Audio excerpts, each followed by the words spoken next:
to become so convinced of the veracity of that experience, it's problematic, especially if you then put that in the hands of children. Who are you without the noise? Who are you if you're not constantly responding to pinging emails or to a screen that's demanding your attention? So knowing that language is powerful and does shape how we experience life and what we deem possible and how we communicate, there's also that full other side of, well, what happens when we perform too much, we externalise too much, and we're constantly responding to the external, to the detriment of our contact with an interiority which is demanding that we show up in our lives.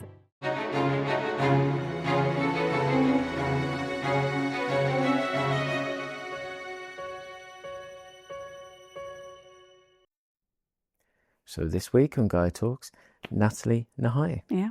Good Hi. to have you here. Thanks for inviting me. So this is going to be a really fun one.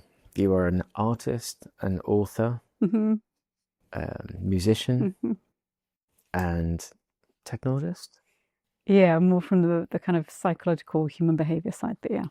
Excellent. So give us a little background, just to give some context.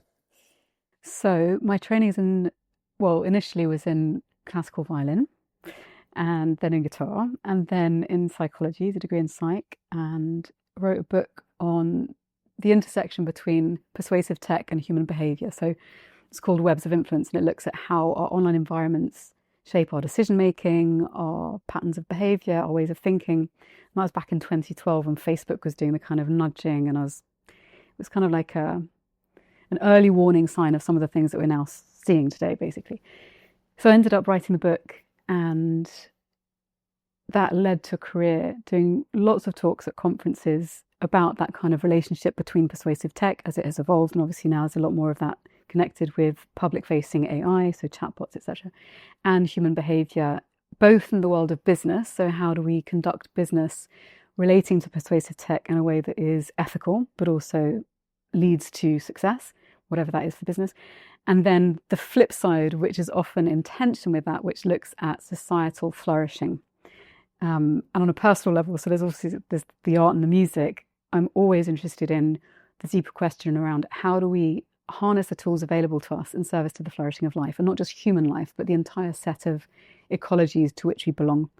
So my art and my music and my talks kind of have that common thread to them. Yeah. I want to talk about your art first. Okay. Because I haven't went to art college, understanding that, having many friends who are artists. The way that you think, the physical relationship between the thing that you create, moving from imagination, the tactile nature of the creation of art, I think it is a very, very important concept that perhaps would pass many people by who are not into this, who have not experienced and haven't really painted. But it's an entire process. There's a lot of thinking involved. Yeah. That it really kind of encapsulates everything that it is about being a human. What's your view, your experience, your interpretation? I'm intentionally being relatively fluffy because you describe it however you want. But given obviously we're a podcast which talks about AI, I think it's a direct correlation into how AI works. If you can understand how creating a painting works and everything from start to finish, there's more of a relationship there which could help people understand perhaps how to begin to think and how to converse about what AI could be and potentially where it actually is. Interesting. Okay.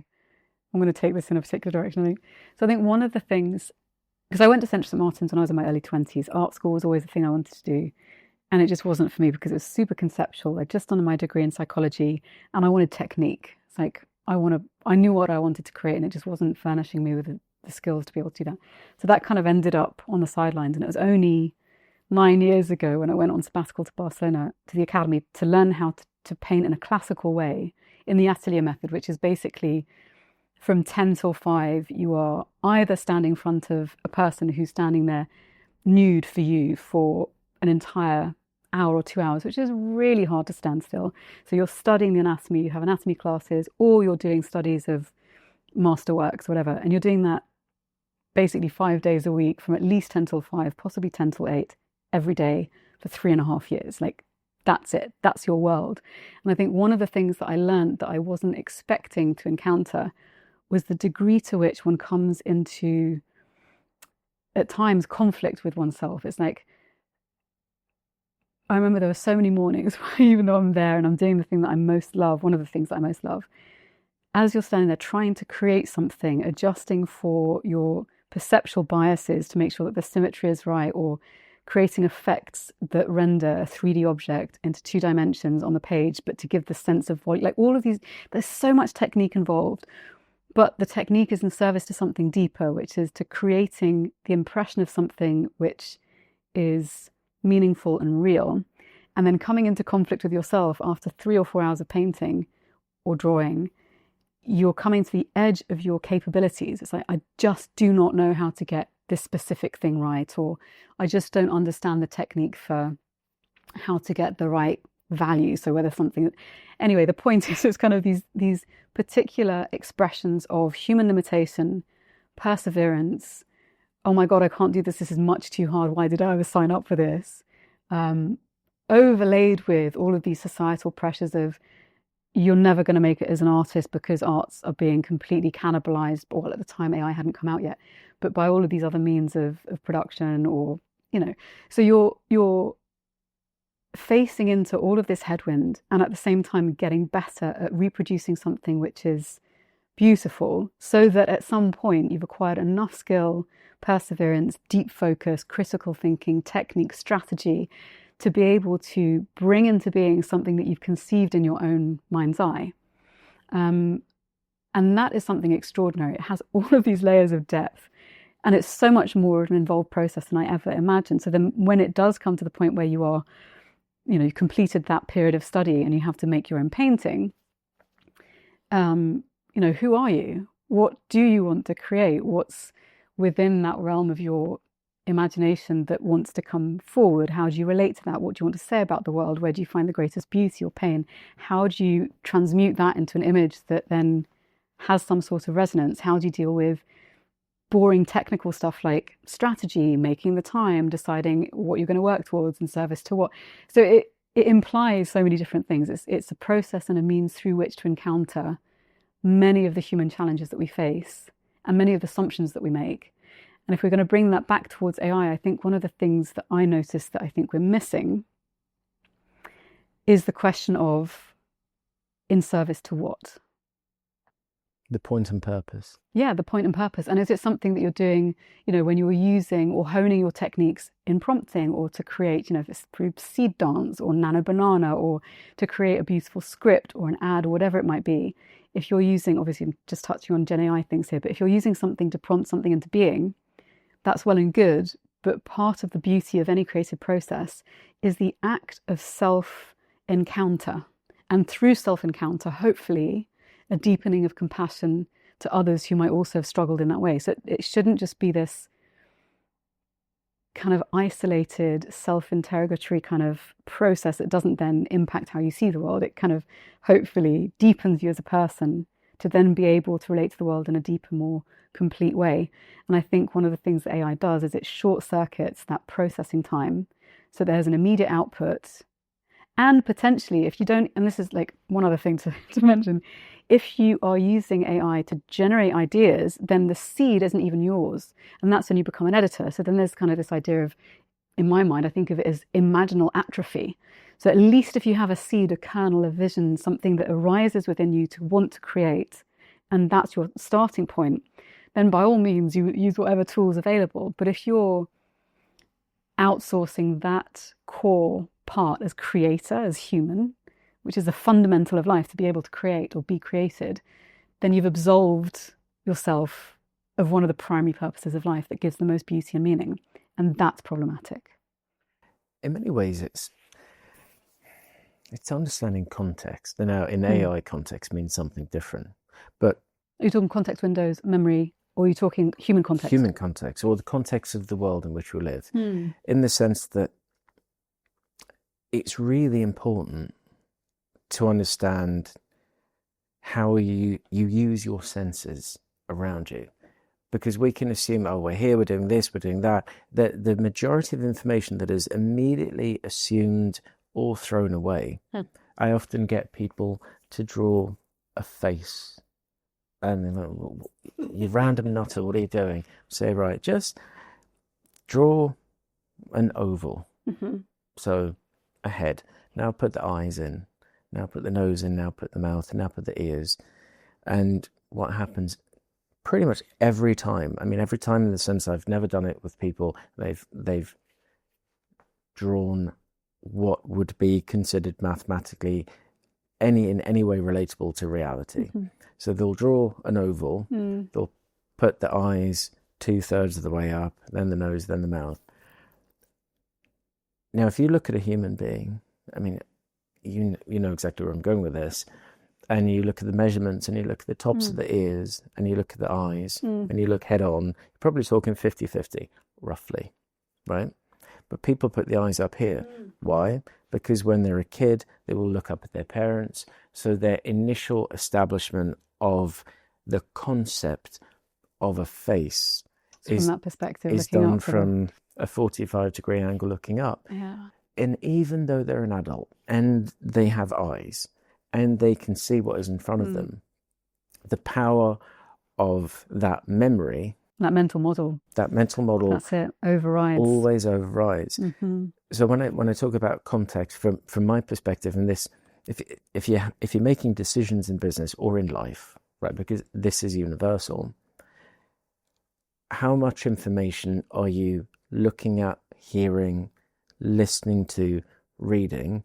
How aware of the context in which you sit and the point and purpose that you're trying to achieve is real, and how much is preconceived ideas that you are not even aware are not real. Because the second that you do question things and you validate, then you realize very little of what you thought is real. And when you can distinguish what is real, and you think numerous steps ahead to the context in which you're looking to achieve, then you would often not make decisions because it would seem crazy. You would make other decisions, informed decision making. But it's like time and space. The space is what can we see around us now, and the time is thinking 5 steps ahead. What are the consequences of the proposed decisions and actions that I'm going to undertake? And can you see far enough ahead? It doesn't necessarily take a rocket scientist. It's an ability we will all have, but unless that context is honest to begin with, based upon fundamentally awareness and then the ability to use the data around us, then it leads to potentially bad outcomes, an elevation of unquantified risk, and probably a lot of personal unhappiness for a lot of people. So the thing that comes to mind is you're talking about context and truth, and I think informed decision making is also what's the quality of the data around us. You mentioned validation, but also I think there's something else that comes in, which is the idea of some kind of, and as much as this is a story, like some kind of commons, which I know people talk about quite a bit, but as you fragment the commons of information and data, even if that information, let's say the news, for instance, back in the day, I'm sure you and I probably remember television channels where you had, in the UK, it would have been the BBC, Channel 4, ITV, and if you had Sky, you know, all of that stuff. But you'd have a few basic channels, and then you'd go to the newsagents, you'd get your sweets on a Sunday or whatever, and there'd be the broadsheets and the tabloids, and you could flick through the channels and you could look at the different papers and you get the headlines from each.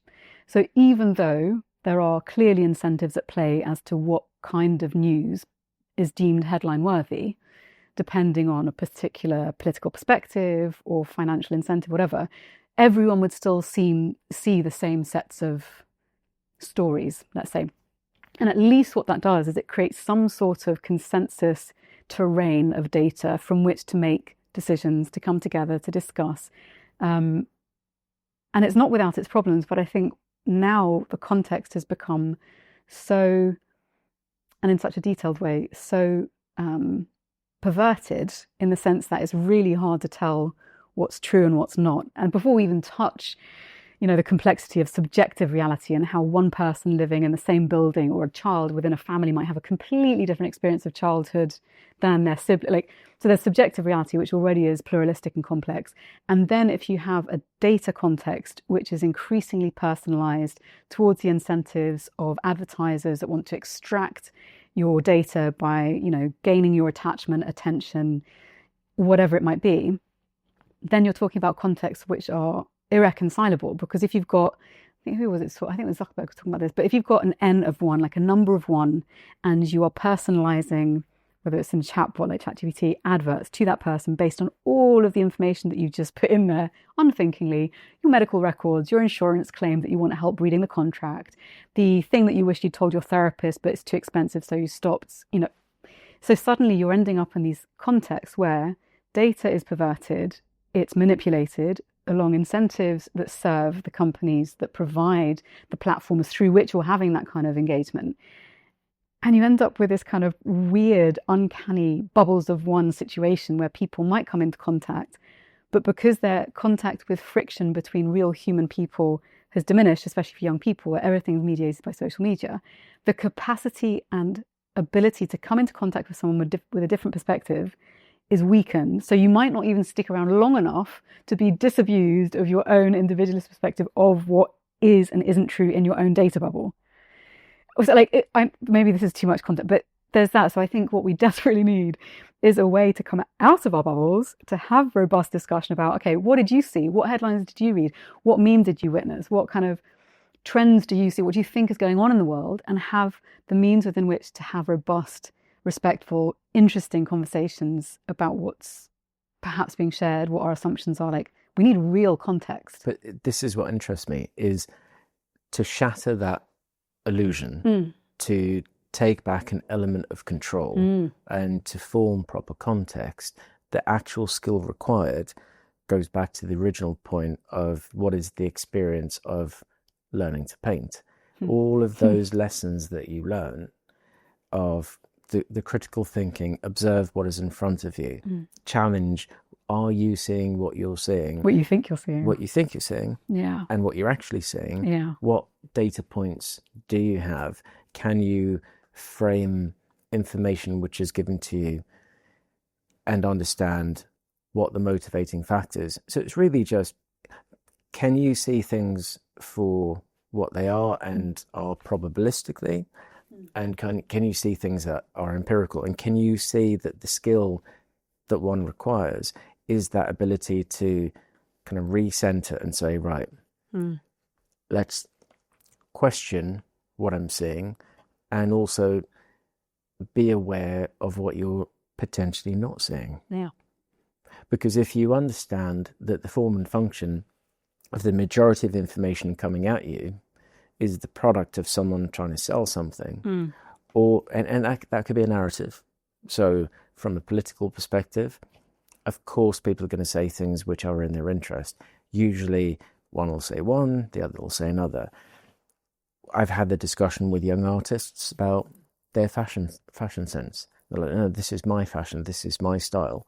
I'm like, well, you fit the exact demographic profile of the target audience of this brand, that brand, that brand, and that brand, which is, you can look at what you're wearing and say, you are a customer. What is your actual opinion? What is your actual thought? And when you can deconstruct that, it kind of turns someone very naked to the point they go, I've never realized that the majority of the decisions that I made that I thought were mine were in fact not mine. Some will be. But can you distinguish the difference between your own decision making and where you are effectively a customer? Because if you can, then everything contextually becomes different than how you think about AI in any sense. As a creator in an enterprise where you're going to affect a lot of people's lives, where you're putting data into, because everything you just described there, are people aware? Do they have the skill to have the awareness to understand the implications of all the data, the personality, the line of thinking that they've just leaked into an open cloud system to then train how to make you a better customer. Yeah. That's almost the conversation that all other conversations are relatively superfluous if the foundational grounding is not fundamentally understood. So I think it's you're pointing towards literacy, right? Towards being able to cultivate an awareness in people, hopefully starting young, of the invisible context in which they live. So what are the data flows? Where are the incentives? What's the reason that you might be being shown a specific piece of content or what have you? But I think that works to an extent. And this is kind of where the behavioral science aspect comes in. So the idea that that with the right amount of accurate, factually correct information, we make smart decisions. It's kind of this classical economic version of the idea that we're mathematically weighing up the best outcomes, and that's what informs our decision making and behaviors. Whereas we know that, of course, even the most literate are subject to behavioral dynamics that leave us open to manipulation. So I'm thinking about things like, in particular now, if you're thinking about synthetic intimacy. So if there's a chatbot, and you know, of course, about anthropomorphization, so it's using words that will give you a sense of its own interiority or subjectivity. So if it's like a character is, even more extreme. So if you have a chatbot that is impersonating Daenerys Targaryen and she is talking with a whole backstory from a context as a human from Game of Thrones, then it's implied that that's someone with an interior experience. But we also see this on non-character-based chatbots like DeepSeek or even Perplexity, which is supposed to be research-based. It's implied. And when you have that kind of framing, even if we know that it's sycophantic, it's anthropomorphizing the context so that we understand the language in a particular way, even if you're clued up on all of that and you're primed and you know explicitly what dynamics are at play, if you have enough contact with that chatbot, because the language is seemingly so natural, and especially if you're talking to it, right? There's a sense of the intimacy of the human voice. Then all that we know cognitively, all of the rational thinking of this is just, a probabilistic token-based system, all of that just flies out of the window because suddenly I'm having potentially really interesting insights from something which has a human voice, which I'm going to respond to because I'm an animal. These are the ways that we form relationships. It's one of the ways that our species has been able to get to a point through collaboration to dominate this global ecosystem, to create civilizations that are capable of transmitting data and information through generations to get to the point where that accumulated knowledge allows us to create technologies that perhaps will rival our own intelligences. So the fact that we, with all of that, can still fall prey to dynamics of parasocial relationships, relating to something, thinking it's real, even though it's just one way, or intimacy, thinking, well, I'm going to leave. And this is, I've seen stories of this in the news. Someone who leaves their wife and children because they've developed a deep attachment to their bot, or this elderly man who was having a chatbot relationship who was convinced that he would go to New York and meet her. Like, if this is a non-incorporated, physically incorporated program, and dies on the way to New York because he hasn't, and all his friends are like, this isn't a real thing, this is just a program that you're having contact with. For people who are, fairly smart people, and these are not outliers necessarily, to become so convinced of the veracity of that experience, it's problematic, especially if you then put that in the hands of children and young people, Saul Setzer, Adam Rain, and never mind all the other children that haven't been named who are going through the court cases now in the States of, apportioning blame where it's due and accountability to companies that knew that they were creating these conditions for children to self-harm and take their own lives. These are established dynamics that even with the best literacy in the world, the best acknowledgement of data and context, and, even with all of that, it's not enough. Could it be, I'm just thinking about how do you create at least a start point for taking self-responsibility for thinking? There's three things that come to mind. One, what you've just mentioned there, which is plausibility. Mm-hmm. So it's the illusion of plausibility. Of the data being plausible, or the interaction being plausible. The interaction. So if it's plausible, but that goes back to effectively,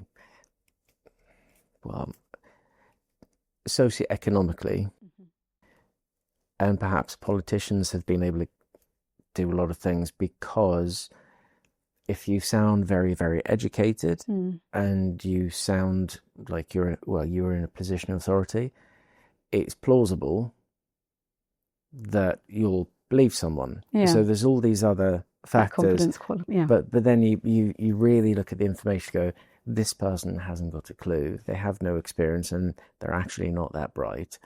But it's almost the presentation, and the actor has plausibility. That's a similar relatable thing. But for the self-empowerment of decision making in any walk of life, professionally or personally, I think the awareness of the lack of something is not nothing. The lack of something could very well be important information in itself. And a use of that would be, how do you see a tornado in the dark when all methods of communication or alerting have been disabled? So you have your power outages, and that takes out the radio systems, takes out potentially radar. So you have an absence of any sensory information whatsoever. If you look wider contextually and you begin to see the lack of information, power outages, then you begin to get a trajectory, you begin to get a speed, you begin to get a concept of impact. So it is literally the absence of information is information.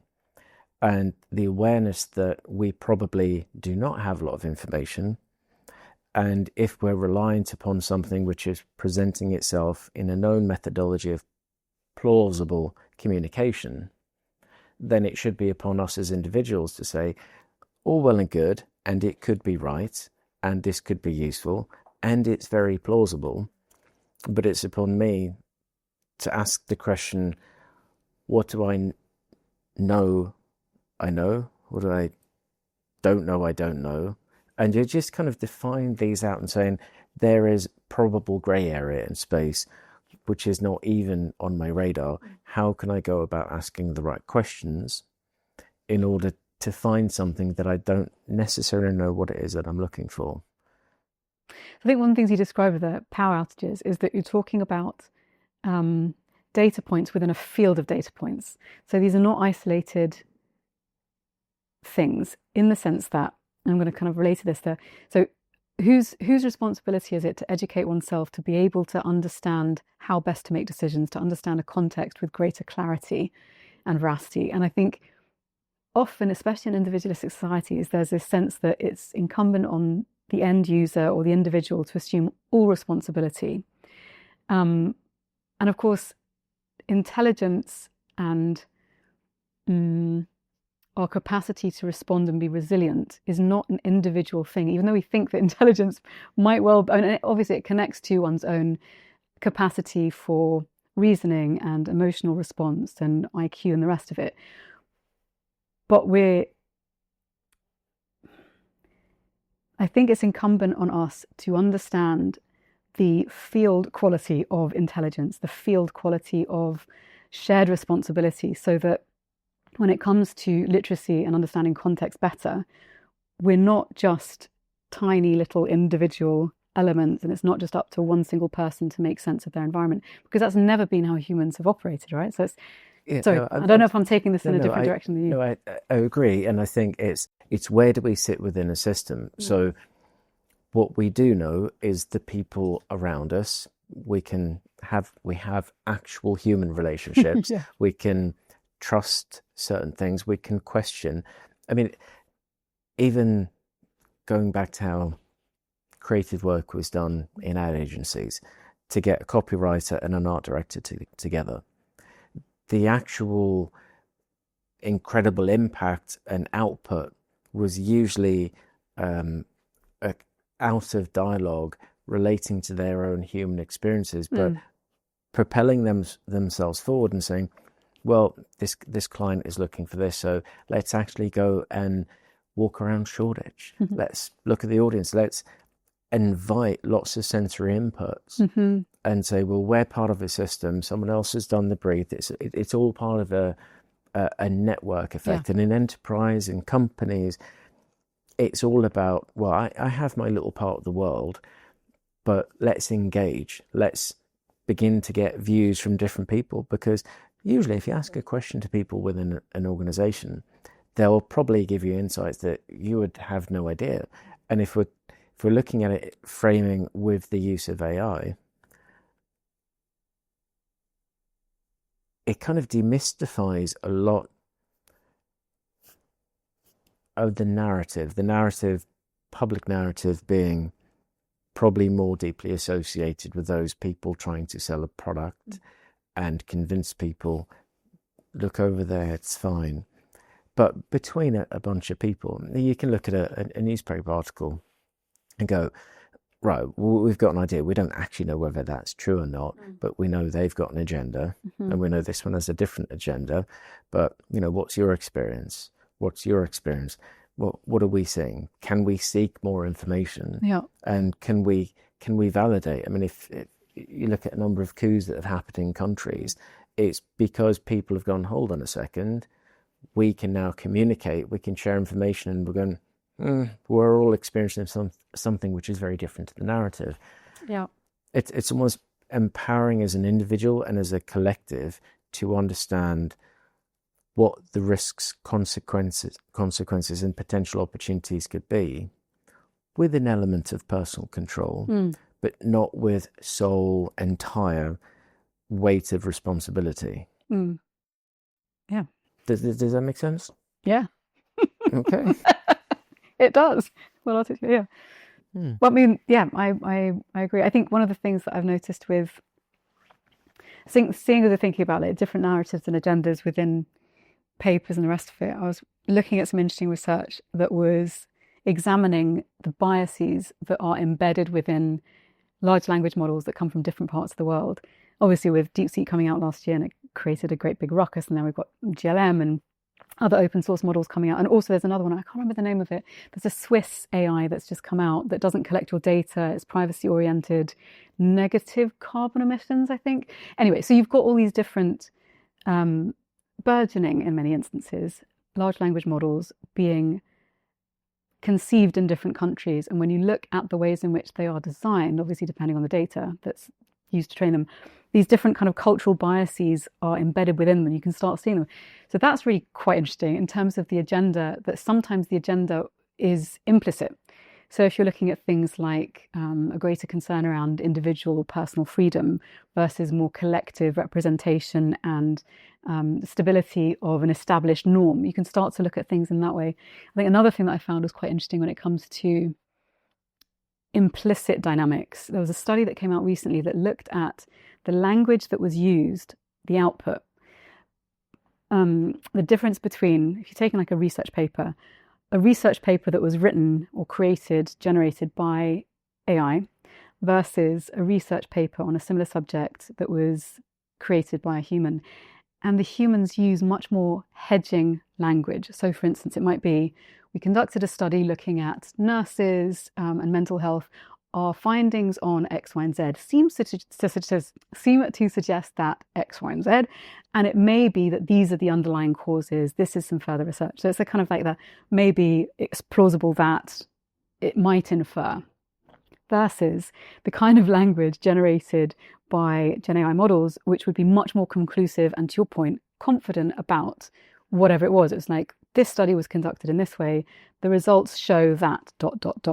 And it might not sound significant, but when we're talking, to loop it back into what you're saying about data and context, when we're talking about being better equipped to understand the context in which we live, language as a foundational way of understanding and communicating our thought to be able to then relate to other people is absolutely fundamental in how we build mental models of the world. Kind of like the foreshortening when you're looking up as a kid.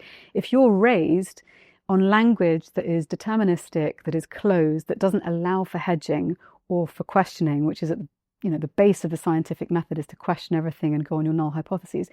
If you've got the output increasingly being generated by AI models that exhibit breathtaking confidence, coherence and plausibility, but very little veracity, like you can fact check it and often it's wrong, then there's this kind of not only being introduced to the idea that things are fixed and stable and not to question them, but also almost this like cognitive surrender, this idea that, well, it's very confident, it's closed the loop, it's reduced any uncertainty I might have. And when we're under stress, we want to reduce uncertainty and close the loop and know what's there. And so it's creating these conditions where it becomes very hard to remind oneself to question, because the questions have kind of implicitly disappeared. Yeah. Does that make sense? As No, a bit of a... It absolutely does. I mean, I'm just thinking... There's so much to touch on, Graeme. I'm just thinking it in my head. Yeah. I always think just comedic things in my head. My outward focused self is restrained. But I'm just thinking it would be really cool to have a Geordie LLM, and then have a Geordie LLM purely trained on people from Newcastle, knowing what the culture is like and everything like that, and then maybe like one from Stavanger, so Stavanger LLM, and then one from Jersey City as well. You could pick all these different places. So these like stereotype, caricature type. Well, I mean, you would have to... Stereotype, yes, but maybe not in a negative connotation. Yeah, like in a humorous, we built this ourselves, this is what we, like a self-referential... Because I'm thinking like, what's the level of confidence? Well, people in Newcastle, they're more, they're warm, they're friendly, they're more jokey. And, you know, if it's parts of London, I mean, when I was first here, it was always a bit of a joke. What happens if you're in Newcastle and you're at a bus stop and you speak to someone, you have a conversation, and then if you're in central London and you speak to someone at the bus stop, they call the police or run away. It's a different context thing. But of course, there are parts of London which are more like Geordies as well. Yeah. So you could look at it. Now, that's so obvious to us because perhaps we're using stereotyping, but we also know that there are general trends that point to perhaps. There are different cultural nuances. But on a country basis, why would we not, again, be aware of that context to say, well, the Chinese LLM, as opposed to an American LLM, what are they trained on? What biases are they going to have? And this kind of loops back to that idea of how much content is created on social media. And I've thought of this a lot. Let's say there's 100 people on one of the social networks, and a topic comes up.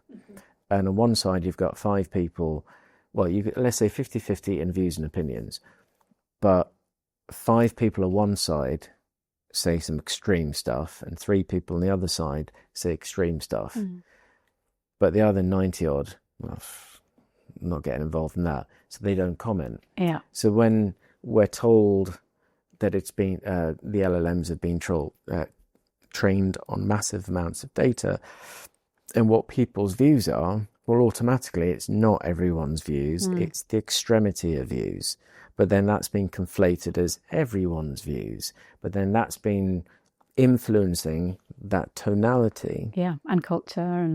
That personality, which then is the same LLMs being used in business. And go, well, you know, we're business. We're nothing to do with that lunacy.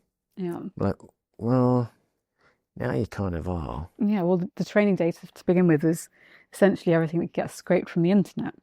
But also the valuable information that a company has. I mean, I think from a personal perspective or people's personal lives, that's been heavily exposed for a long time now. But from a company, corporate, enterprise, general business, well, they don't give all that information away. The majority of the most valuable information up till recently has been kept heavily guarded, because that's the primary asset that a company will have.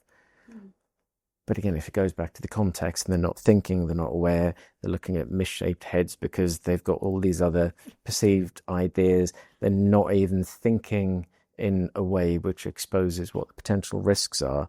They're adopting a narrative which they don't realize they're the customer just to get something in there, then deploying systems in corporate environments which inadvertently is taking all that data. So effectively, you're leaking your most valuable knowledge, know-how, and information for your competitors to go, thank you very much. Yeah. Before you know it, there's going to be some serious problems. Yeah. It's interesting. I don't know if you've been, well, I'm sure you have because you've got your finger in these different pies, but all of the interesting conversation that's happening now and movements politically and regulations and investment around divesting ourselves, at least in Europe, from kind of American hegemony of technology. So the idea that actually, I think there's something about the ICC judge that had their accounts frozen. So they had a Gmail account that got frozen. If they're using Amazon Web Service, whatever, that got frozen. So we're so embedded into American technological systems that were they to come to a halt for any reason, most of us would be unable to complete our job, to contact other people. So think about WhatsApp, Instagram, LinkedIn. When WhatsApp goes down, people freak out. They freak out. Which is often because some servers and data centers have gone down, which is potentially another company. It's this insane spiral. Yeah, but it shows the fragility of the system and also our over-reliance on a technological system embedded in a structure that we have no say over. Cory Doctorow was talking about this recently. He's got a new book that's just come out called Enshittification.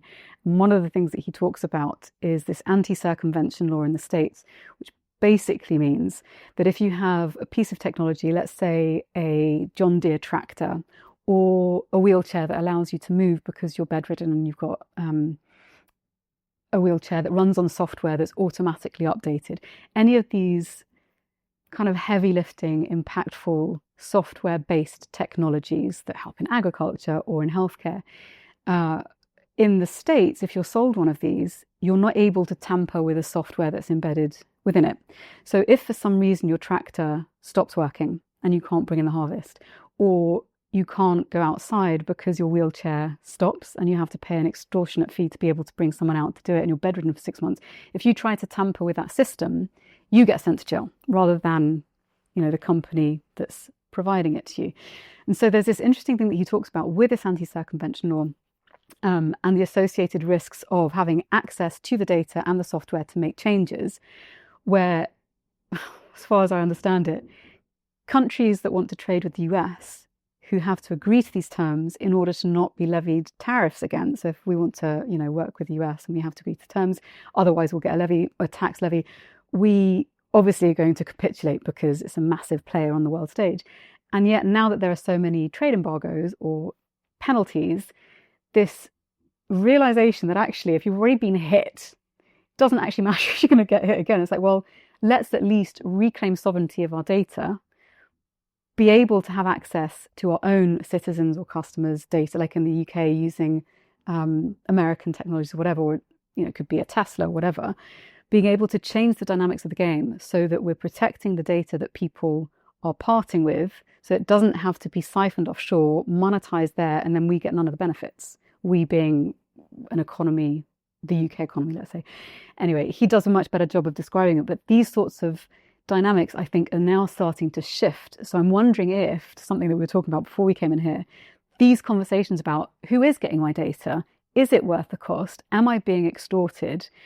Is there another way to do business? Can I have my own data and bargain in a different way? Like, these conversations are starting to happen much more openly on a macro level. And I wonder if that's going to get people thinking more about their own data.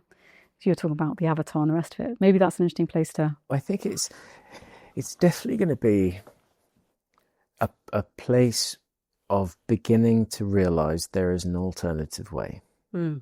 And that's that first point of choice. Not everyone will take it. Some people go, no, I don't care. And I think in the consumer world, people literally don't really care anymore. I think perhaps they will in time again, but also what's the choice? Now we're beginning to see what the consequences could be. Now there will be a choice, which is private control, real time and local. So real time is a byproduct of being local, which means better performance. We were looking at something about what's the speed of light and how far could you have true robotic surgery controlled? And the idea was in one location, perhaps you've got a war zone, you can deploy a robot. But the issue being, I think between the UK and the US, something like 76 milliseconds. I could be wrong. People can Google it and tell me how incorrect I am. I don't care. I'm sure it's changing all the time as well. It's like, but it's a fraction. Yeah, but whatever the speed of light is, the amount of latency, given you can't change the speed of light, that's the rate limiting factor, is something like 30 milliseconds. So that gives a geographic range to the ability. Now, the more capability that you're pushing through, the more data that you need, and the further away it is, then you just can't get certain performance because you're having a fight with the laws of physics. Exactly, which, it doesn't matter how big anyone's ego is. Yeah. That's not a human fight to fight.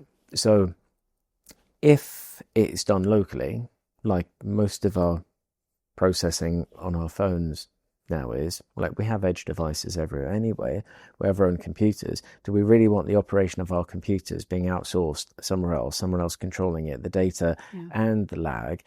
That's... Yeah, the alternative is better on so many different levels. So from a performance perspective, it's better. The model sizes will come down. The efficacy of AI will become significantly better by being non-generalized, by being utterly specific. Yeah. Well, where's the origin point of that data? How is that data managed? Like everything stacks up to rationally, mathematically, scientifically, ethically, and in every other way to be more valuable for us to have control. There is obviously still a place for the cloud for some things to happen. It's not like it's either this or that. No. But there is a monster amount of utility coming, which gives us the control back, and then we can have choice. You can have a thin sliver of information. So I've got my version of me in my AI life. You've got yours. They could communicate via the cloud. That's so weird. But, so Nat version B, what did you think about Graeme version B?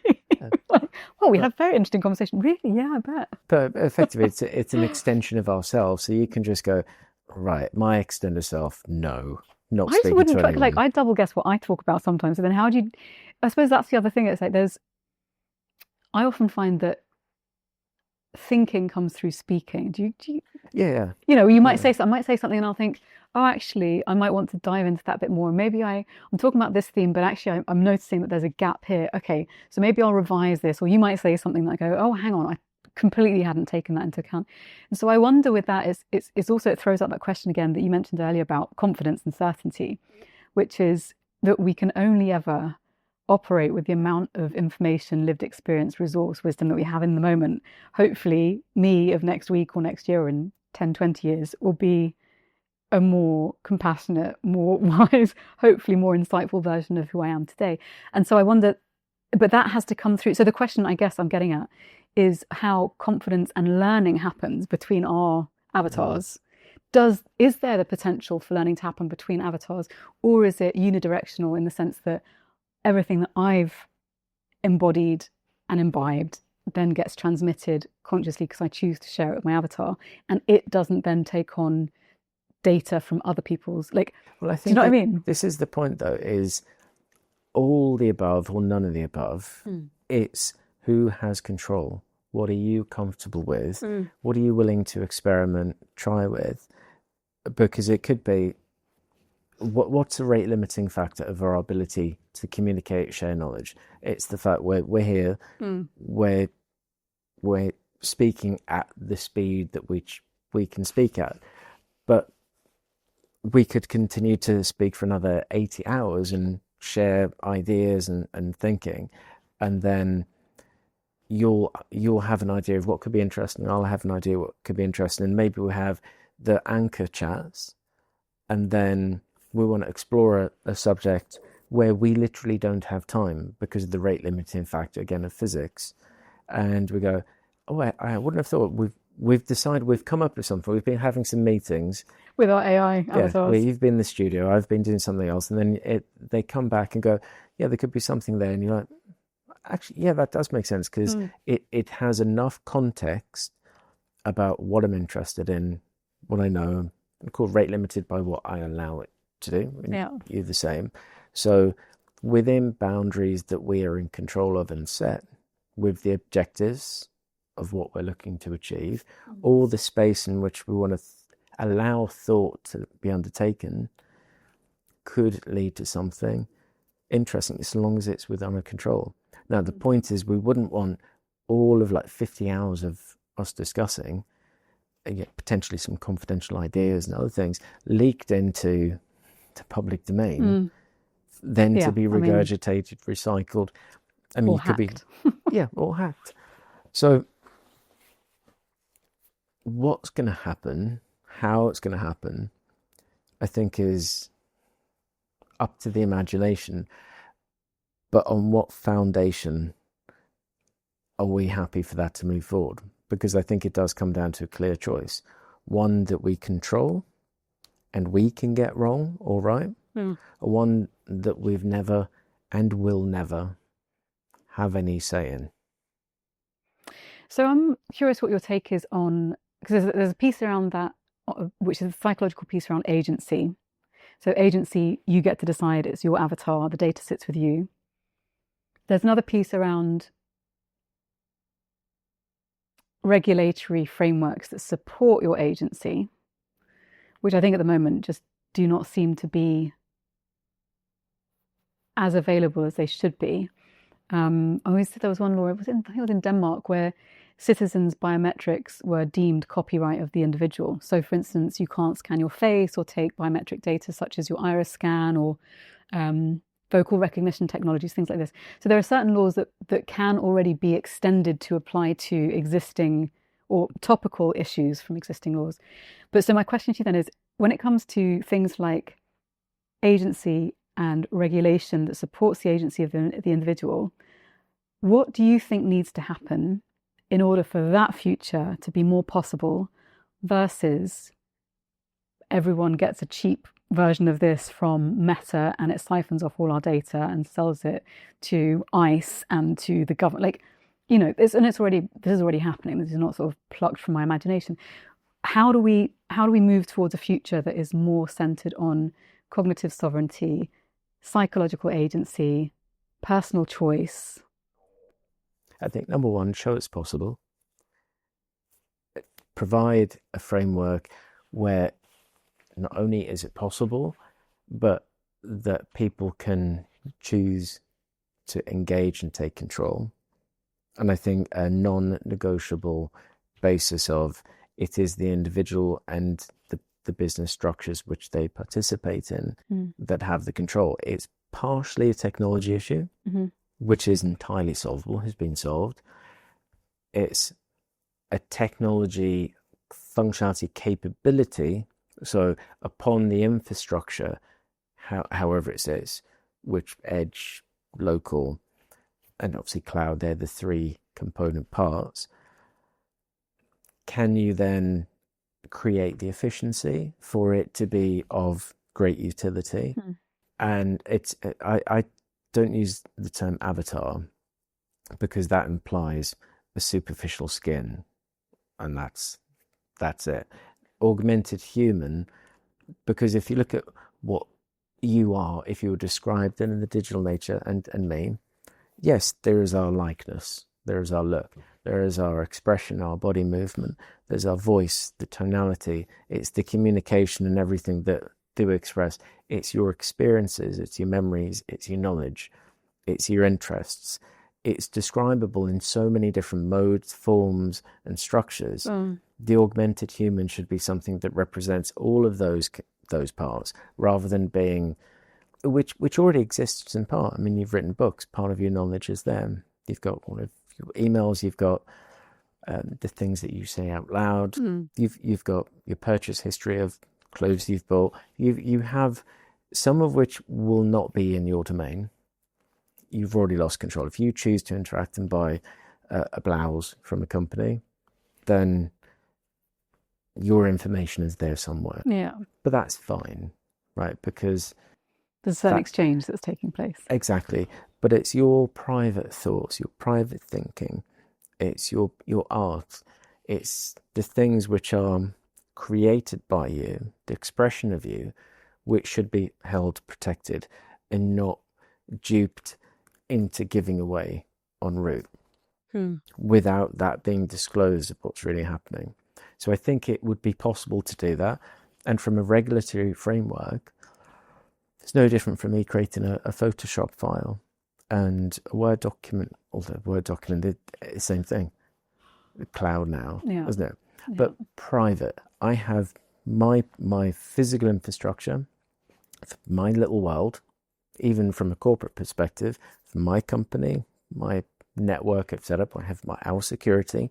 This is what we're happy to create. This is how we are happy to store that information. And this is how we're happy to share within team members or just even privately our own information. The framework sort of sits there, and I don't think is regulatorily too complex. The complexity comes by the absolute outsourcing of everything under the impression that that's not even happening. And that goes back to the education element on, are you aware in the first instance? Because we could have an augmented human avatar, call it what you want, and to the consumer or to the person looking, identical. But the fundamental foundations either potentially really dangerous or very safe. And if no one can see how or why, then they won't know. But it goes back to another point, which is, I think a future of AI-based relationships will be down to the authenticity of the delivery channel. Oh God, I just thought of something horrendous. Well, horrendous, but just imagine if you can just, so think about, okay, OnlyFans, right, which is digital. You can just, imagine you have, well, I don't like where this is going in my mind at all, but basically I could create an AI doppelganger, tweak her, sell her to people who want to relate to that with their augmented reality glasses or whatever, which already exist.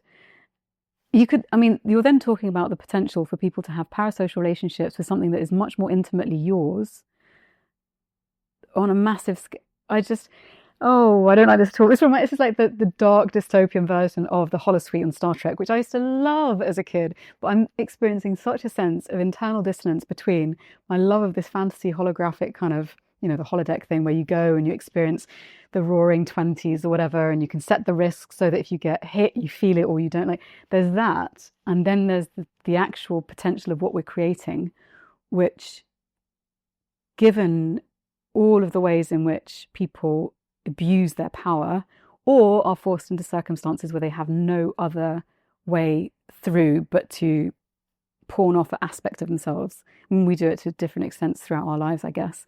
It's just there's a huge scope for this going badly wrong very quickly.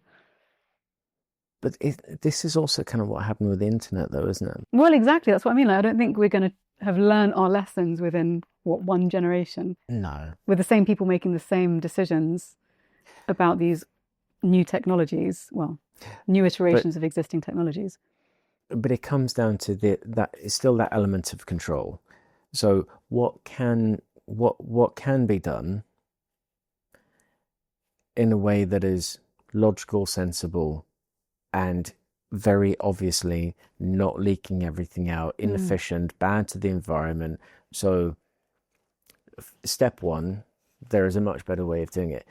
If we were to look at what happened with the internet, everyone could access everything in the whole world, pretty much, give or take.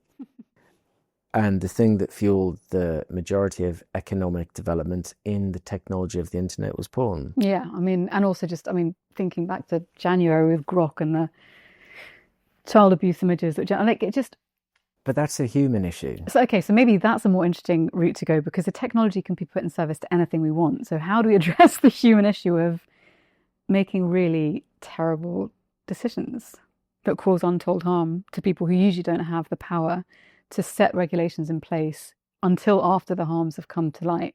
You see, this is the real crux of the problem, though, isn't it? Is that this is all moving so quickly.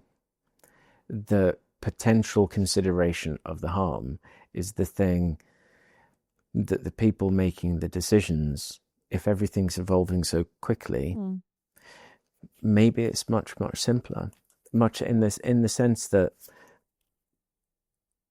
how about we just look at what happened in the last 50 years, broke it down into decadal increments, and we looked at the introduction of availability of the information, so mass access to information, the access to influence, and the access to the general public and companies to leverage technologies within those realms and domains. Mm-hmm. I think it's probably entirely predictable what these people will use it for that, those people will use it for that, and these people will use it for that.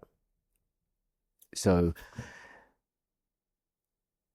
we could probably all look at an analysis and have a degree of confidence knowing what people were like and are like, of what they will be like.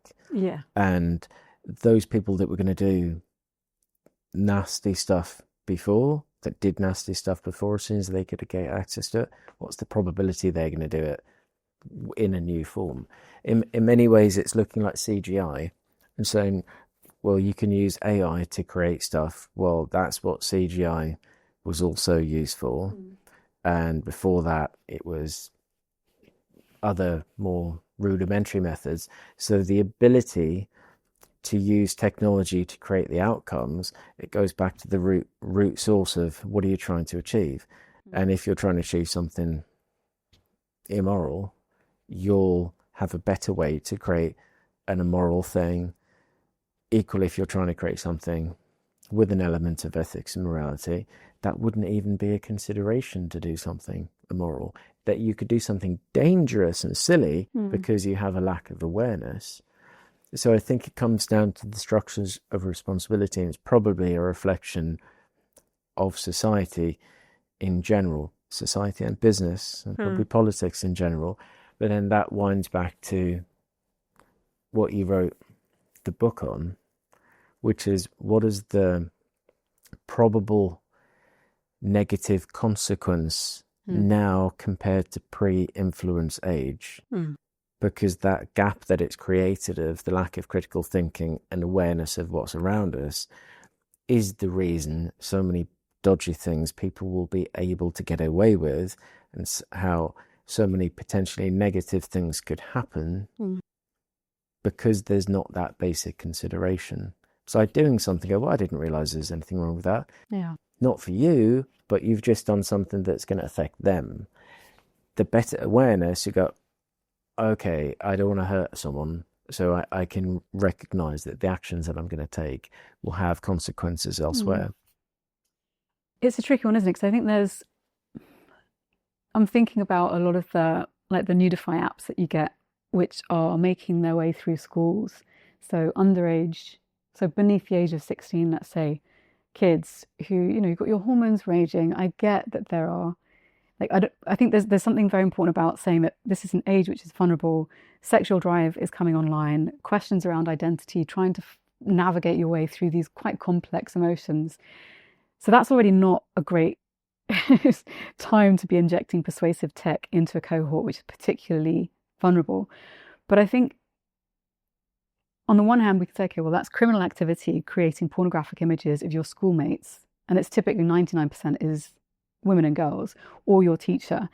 But at the same time, there are so many other elements that go into the ways in which those kids will be making those decisions.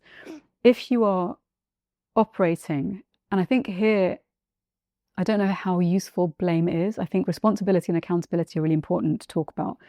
But if you have a system in which the threshold, the bar, the access to content making through easily available tools is at your fingertips. If you can just go online and search it and grab something which is downloadable, I don't know, on some kind of app store, and you circumvent the guardrails because it's so easy to do, and you create these nude images of your friends and your teachers, there is something to be said for making the means of production, that means of pornographic production, so accessible to young people that make it almost inevitable that it's going to happen. And I'm not saying that it's not their responsibility to choose differently, but it's so tempting for people with a strong drive at a confusing point of their lives to fall prey to that. And I think you could say a similar thing to people who are falling into synthetic relationships that feel really isolated and lonely. Of course they want a companion. You're not going to demonize them for that. And yet to be realistic about the harms that are caused to all of those girls and all of those women teachers, and say, okay, well, we need to find some way to resolve this. It has to have a connection with the access to these sorts of technologies. So the threshold being raised. So make it harder for people to access these things for those purposes.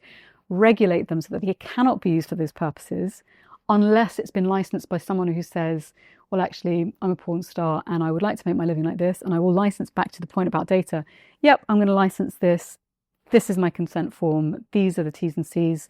And this is how it's going to get you. Like, that's fine if you're a consenting adult. But if we're talking about at-risk groups. I mean, the way that we've been looking at it is to have an expert model that is entirely in the control of the individual. That the product of that is available through the channels they put it through, in the sense of, like, we're creating a YouTube video. So you're setting the threshold, but that's exactly the kind of intervention we need, right? Yeah, but I mean, it's connecting the dots and saying the only distribution channel which is valid is the source of truth, which is our channel. So you know if you're looking at our channel or not, that's the only place this stuff will come from. Yeah. The studio's in controlled environment. These are consensual conversations. We understand the structure. We understand what the point and purpose is. So the adoption of that in an AI perspective, if I create a model of me, then I have to explicitly give permission. I participate in the training data. The utility of that would be through a source of truth from a delivery mechanism. And that's that. So it's point and purpose, it's structured, it's controlled, and it's not like now anyone can go do it. Yeah. And with my data and my model. And if that were an OnlyFans person and they purchase something of the nature, then it should be down to them. The conflated issue is when it's cloud-based and everyone's utilizing that. But quite frankly, I'm not sure who would really want to be selling technology that does that. Well, if you're trying to just get data at any But you see, I think you've just cost. said there exactly what that business model is. Yeah. So actually, the true utilization of an augmented human should be for a proper function. By proxy, done correctly, the hunger for that data was never there because you were always in control of it in the first place. Therefore, the appetite to get it out everywhere doesn't exist. So it's fundamentally, its point of creation comes from a safer, more ethical place, which by simple construction utility means it was never open or part of a transaction that is craving other people's data. Yeah, I mean, you're talking about a different domain, different set of dynamics entirely. Even though the end outcome, you've watched a video.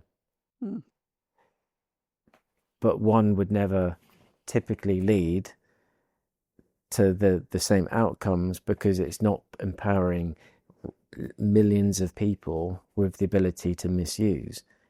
By its very function, it's used for a point and purpose. Yeah. And it's I mean, it is a funny one. Again, all of these factors are things that, how many people actually understand the various structural elements of what we're talking about? Well, I think there's an element of, entertainment and distraction. Just keep people clicking and scrolling. But of course, if that's their business, and this is the difference where, I mean, it is a big distraction point. We were talking about war before, and there are undoubtedly huge numbers of questions that always occur. But their simple fundamental basis is there's the blame and the distraction. And AI as a term, if there's not an education to say, right, there's vision AI, which is utilized in a particular way, a non-discriminatory way, like fine grain, to have a point and purpose, and it sits within a structure safely to protect against school shooters, for example. It has a utility, it has a function. then you get LLMs, then you get vision language models. There's all manner of different types. Yeah, within this massively broad. Yeah, so it's almost looking at a broad stroke term, and to the general public, people in business, all walks of life, to them, what we're talking about with an augmented human or a knife detection system in a school is the same as ChatGPT. It is the same as Nano Banana. It is the same, but it's not. And that's almost the magic trick. Educating people, you mean? It's the magic trick of getting away with it. Because if you can convince everyone, oh, it's just one term, and say, there you are, then everyone can have all these side arguments, they can have all the debates, they can have everything going on, because no one has enough context to understand what's really happening, what the hunger is. I mean, you could literally change AI to anything. What's the business in the bigger game? Data. Yeah. Why? So they can sell more stuff to you. Yeah. Yeah. And if you see that for what it is, then that's a different fundamental conversation to all these others. Then it makes sense why you've got to have data centers everywhere, because you're supporting the infrastructure of a particular goal and labeling everyone else in the same pot, which is completely not structurally, ethically, morally, or functionally even in the same place. But from the outside in, it all looks the same. I think also the other thing that it serves to do is if people can't have if it's hard to get a grasp of what artificial intelligence is, and you can find different definitions, the one that I like the most is around, that's one that IBM uses, the simulation, like a machine or a system, piece of software, it could be a robot, whatever, but it's a system that simulates human knowledge, understanding, reasoning, creativity, the things that we hold valuable, quantifiably, let's say, at least. I mean, you could potentially add in there companionship. I mean, but it's a simulation in the sense that it's using language, which already is an abstraction of an embodied, temporally, culturally specific experience of what it is to be a human. You know, language is the means by which we communicate what we're experiencing in all these other senses, and through the time of a life. So already we're talking about a very thin distillation into words, which are symbols representing a complex experience. So then you're using that to simulate and infer all of this richness. That's already a bit of a problem.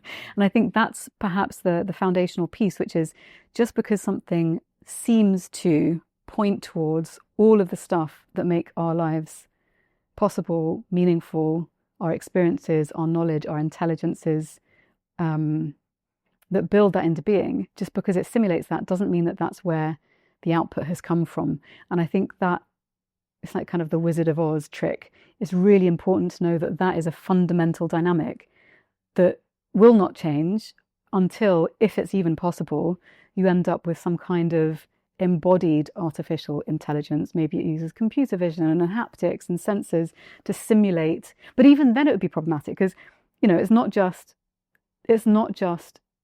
increased data, it's also our symbiotic relationship with all of the microbiome that exists. When you get with a new partner and you're together over time, your microbiomes match up to a large extent. So then it's also about embedding into partnership with other humans, or if you've got it's just so much richer than that. And I think the danger when we talk about AI as this monolithic thing, or that people read about AI in the paper, is that first of all, the term isn't well defined. Secondly, the dynamic isn't explicit. And thirdly, it kind of, by conflating everything together, there's this danger that personally I'm quite worried about, where all of the gains that are to be made suddenly will get thrown out by this populist backlash against AI, which is understandable. Oh, it's going to steal your jobs. AI is going to replace your work. You're not going to have a career. Your kids, they're never going to get an education. Like all of this doomerism. And we're seeing some of these things work out in the States with ways in which people are running for office as well, with these specific types of narratives of we've got to fight against AI. It's like, well, What about the first antibiotic, the new antibiotic, first one in 60 years that was discovered with the help of AI? Like, there are life-saving... Jim Collins, isn't it? Yeah, I think it was like these life-saving things, or like enabling us to arrange solar arrays to access light and energy from the sun, beam it back as energy through radio frequency to Earth, to be able to have inexhaustible supplies of renewable... Like, there are extraordinary things being made possible by some of these technologies. And yet the danger is, I think one of the biggest dangers, if we don't regulate quickly against the harms of many of these AI slop-inducing machines, the LLMs that frankly don't really show much of an ROI in many instances, then you risk cannibalizing all these specific use cases in particular domains of influence with proprietary data where it's interoperable, it's validated, it's looked after, it's explicit what it's being used for. Like that, we need a federated, specific, regulated approach to AI tools with specific ideas in mind that don't fuck it up for the rest of us. And like, these gains are to be had. And yet if we don't do something about the narrative, it's going to get very hard to get all of these resources into the places that actually matter. It's being cognizant in the first place that it's over. Just being distilled down into... I mean, look what has happened generally worldwide. I'm not going to be specific intentionally. Politics has turned into soundbite narratives, right? What value is there in detail when everything is summarized down? And it's not just the technical summarizing down of something. I mean, you know, being a musician, when you hear a song, you hear a sound, you can have an emotion. Something is happening. There could be like there's just something, an electrical energy that transmits. Yeah, and you feel it. It's physical. It's many things. But the second you describe it, you're almost lying. Yeah, because it is literally not possible to say in words what an experience is like without doing it a misjustice. Yeah. And we're saying, well, actually, the only language in which we can operate with a number of these players is in words, which probably represents 2, 3, 4% of the human experience. Because it's not taking everything into consideration. Yeah. Even when we can use words, it's such a tiny proportion, and it's just not true to the origin source of the actual experience. Yeah. And the experience could be the thing that you have with eye contact. It could be what you're reading. It could be the excitement of an idea. It could be even when you see people, maybe you trust them, maybe you don't trust them.